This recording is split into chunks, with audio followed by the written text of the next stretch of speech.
Okay, so let's continue the showcase train, shall we? And this one I am a little more familiar with than I am the Assassin's Creed showcase.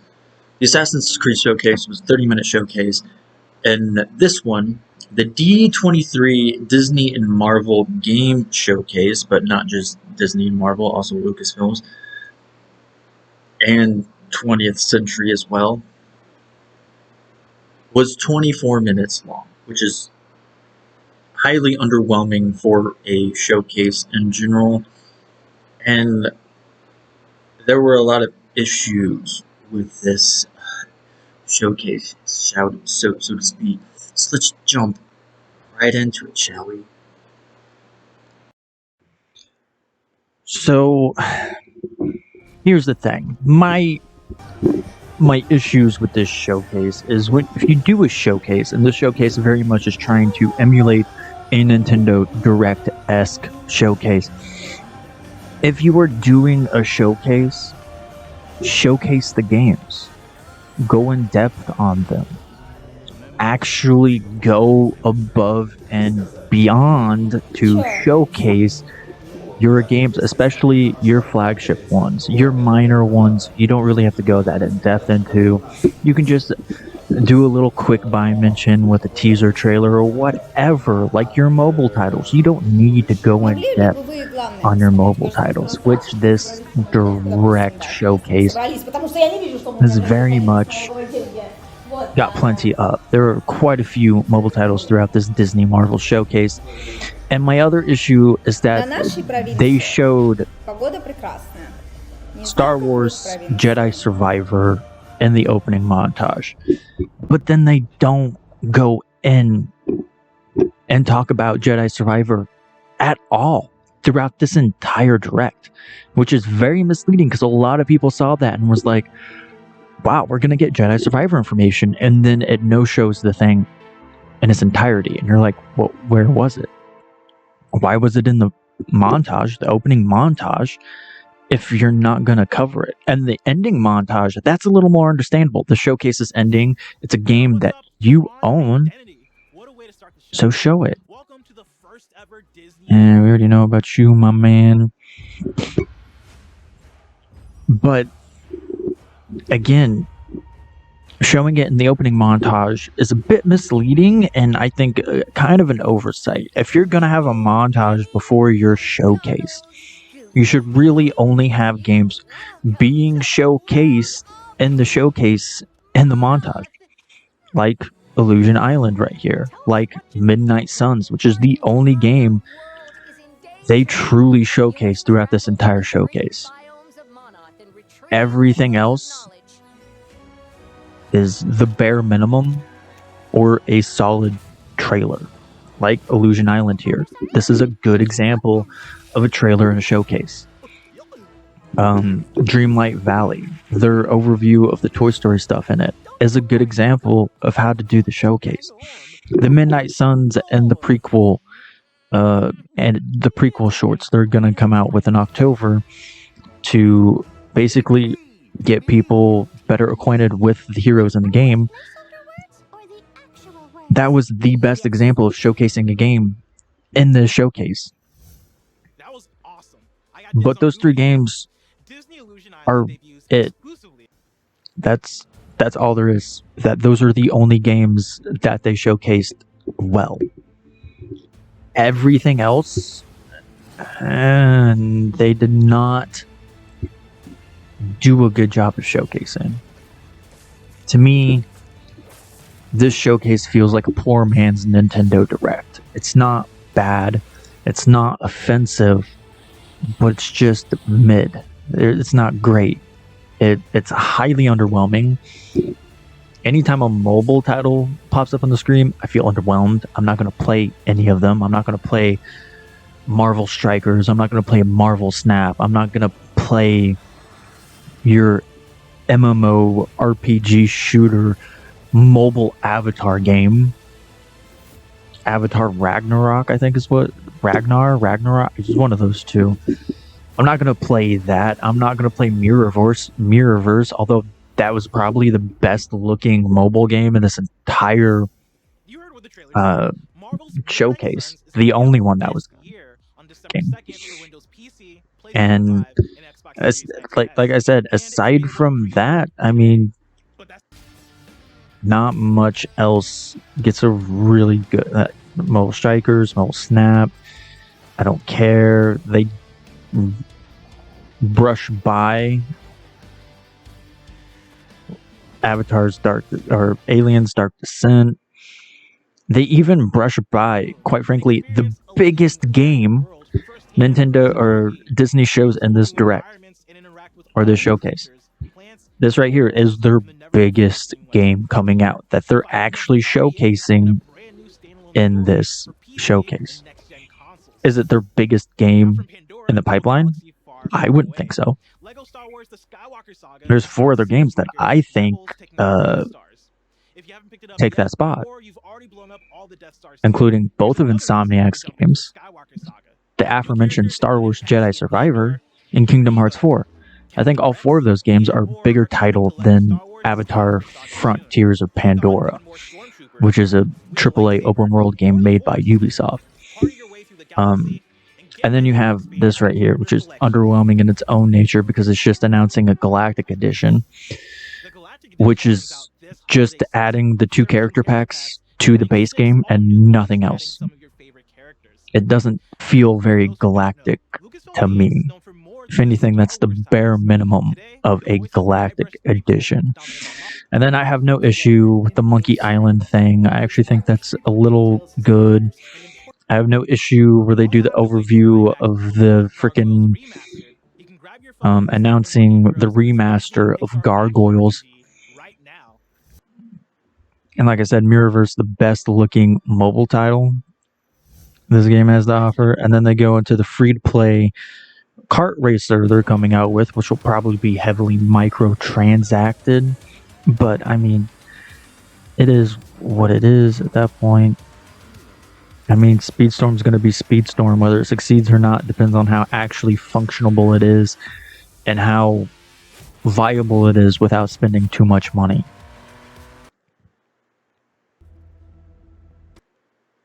And then you have, oh yeah, Speedstorm finally ending. Like I said, the Dreamlight Valley one. Like this game's already out, and they're adding a Toy Story edition to it. You know, and it's cute. It's nice. Like I said, Dreamlight Valley is probably the 3rd best showcase game in this whole thing. Just saying. I loved Dreamlight Valley showcase. And then here's the Avatar mobile shooter that nobody's gonna care about. Like, I honestly feel sorry for anybody who plays mobile games of like the Reckoning. That's what it was, not Ragnarok. Of like this kind, like Assassin's Creed Codename Jade or Avatar Reckoning. I feel sorry for people who play mobile games like that, because it feels like it's just a half-baked version of what could be so much better on a console or a PC. And then you have this, which I'm very mixed about. The concept, yeah, you know, World War II, 4 heroes, 2 worlds, 1 war. That's not the issue. The game concept, the game characters, the trailer itself is a good teaser. That's not my issue. My issue is they didn't even put in the effort to give this thing a code name.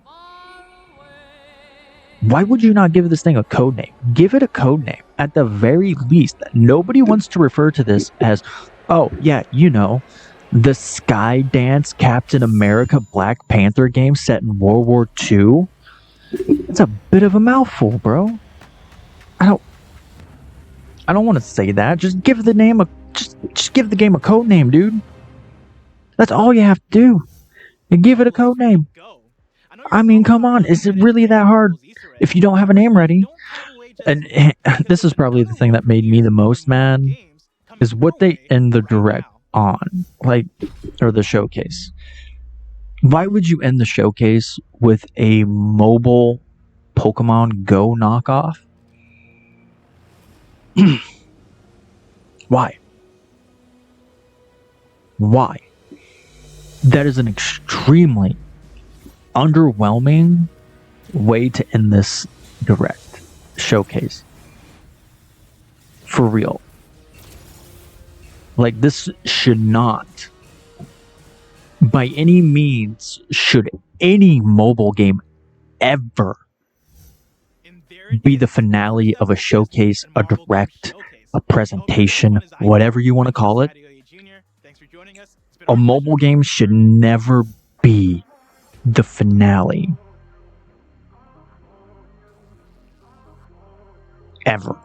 In my opinion. And here's the thing, Star Wars Hunters, where was that? Star Wars Eclipse, where was that? Kingdom Hearts 4, where was that? Star Wars Jedi Survivor, where was that?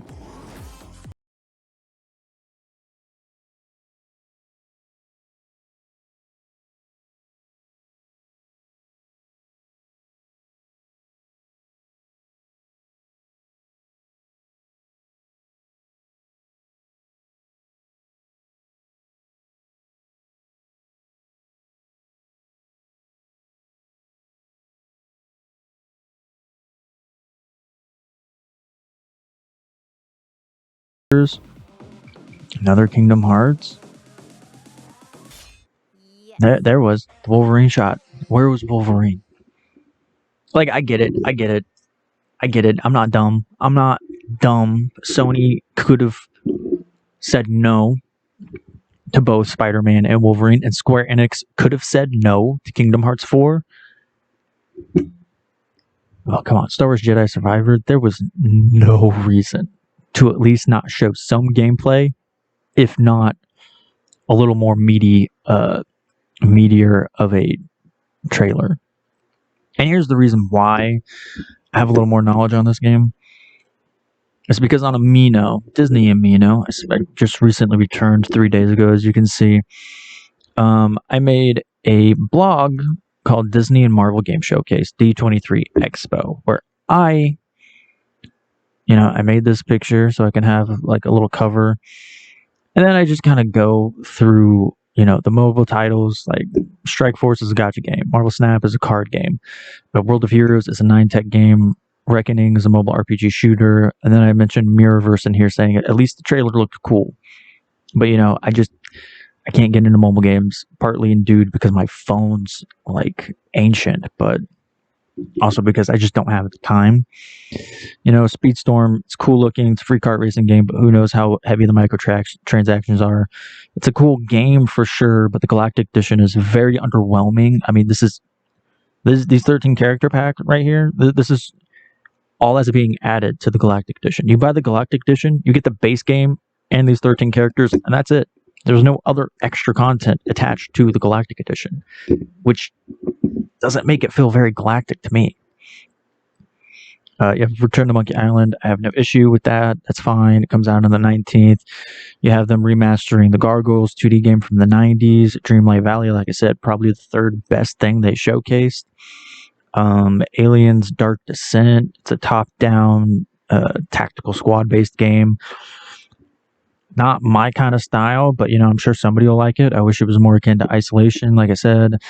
I'm not the biggest fan of Avatar, but at least we'll know how the world will look like. I mean, it is made by Ubisoft. But, at least it's a good game to showcase, but they didn't really showcase it. They just showed a trailer of shots we've probably seen before. Skydance, very cool concept, but where's a code name? Where's a name? Like, that is not... That's not good. I don't want to call the Skydance a media Marvel game. Give it a code name. For real. Like, come on now. Illusion Island, the second best game they featured. I'm really excited for this, for one reason or another. Midnight Suns and the prequel shorts, the only game they truly showcased throughout this entire showcase. It's the only game they actually put effort into showcasing. Like, true effort. Illusion Island was just a really good trailer. Dreamlight Valley was a decent showcase of the game literally 3 days post-launch. Everything else was just garbage or underwhelming, right? Except for this one, Tron Identity. It's a teaser. You know, it's in the very beginning stages. It'll come out sometime in 2023. I'm assuming late 2023. And it's the one out of everything in this showcase, this is the one that has me most intrigued and has me the most interested. You know, even more than Midnight Marvel Sun, which is coming out December 2nd. It's so much closer, but I'm much more interested in Tron Identity.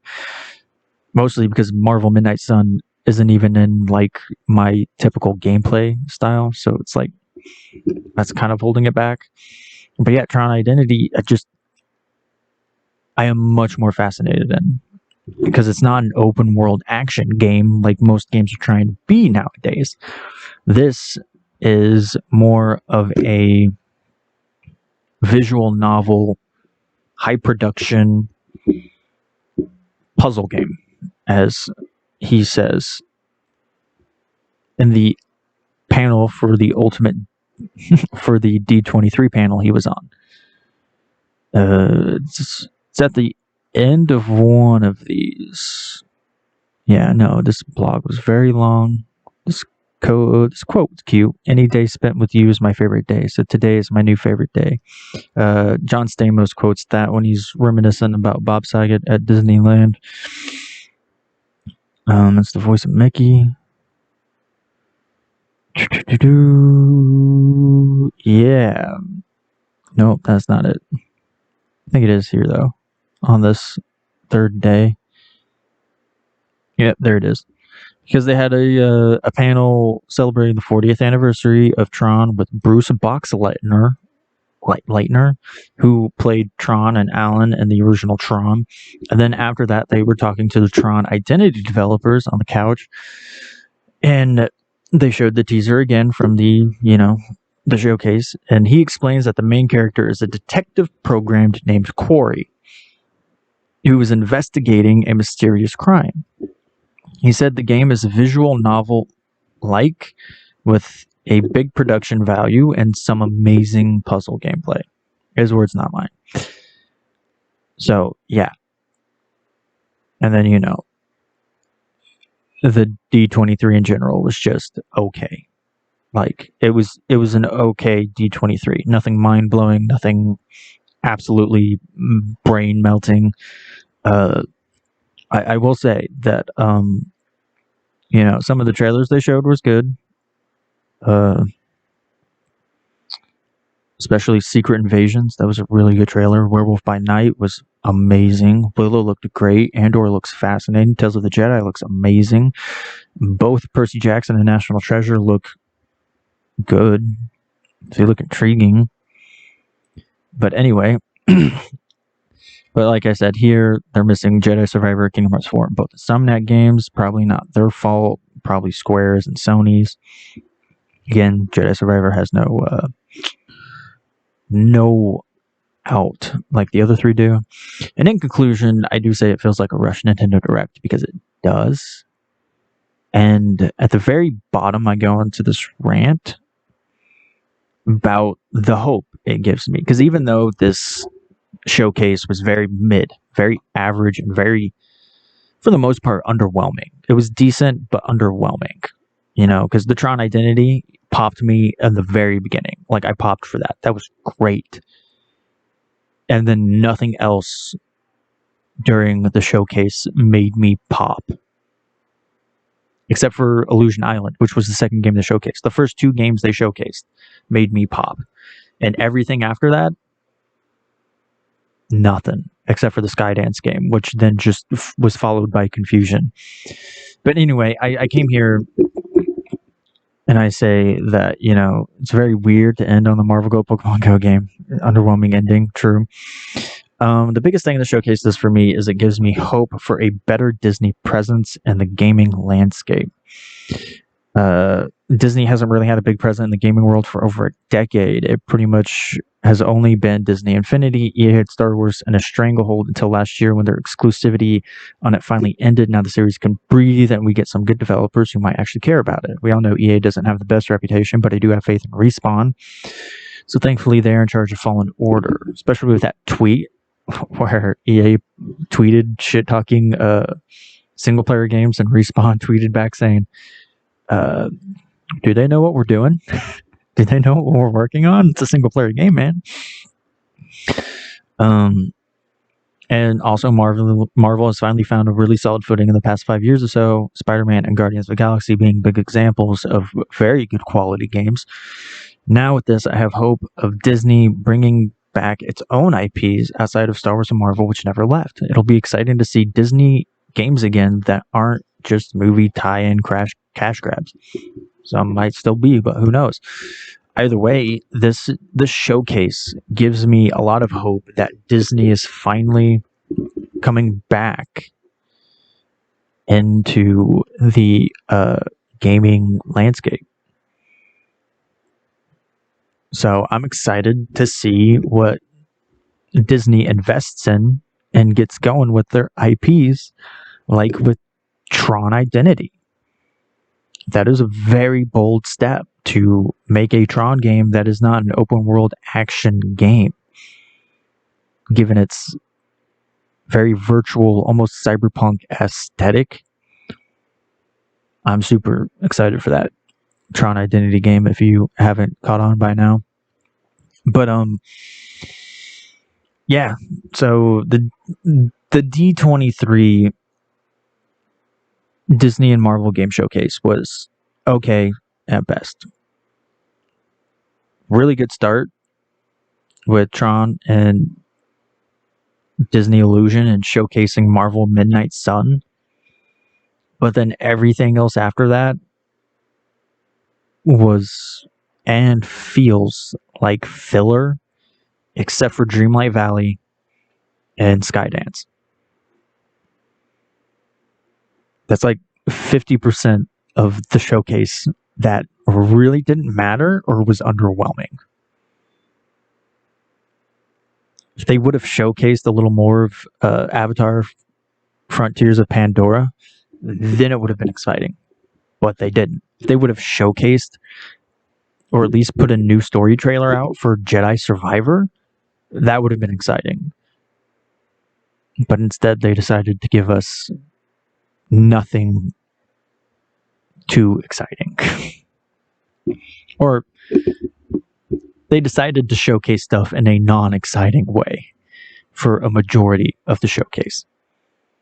So with that, I think that's it for this rant. Otherwise, I'm just going to ramble on and reiterate stuff I've already said over and over again in different phrases. So tomorrow is the Nintendo Direct and a PlayStation showcase of some kind. I'm a little curious about that. So I hope you have a great day. Remember, you can be the best you can be. You know, expect me to cover both of those. Yeah.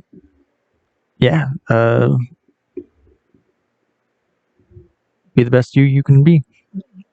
And give the video a like, comment if you love it. Super special awesome. Subscribe if you haven't. That really helped me out. And ta-ta for now. Are getting ready for the Direct. That sweet, sweet Nintendo Direct.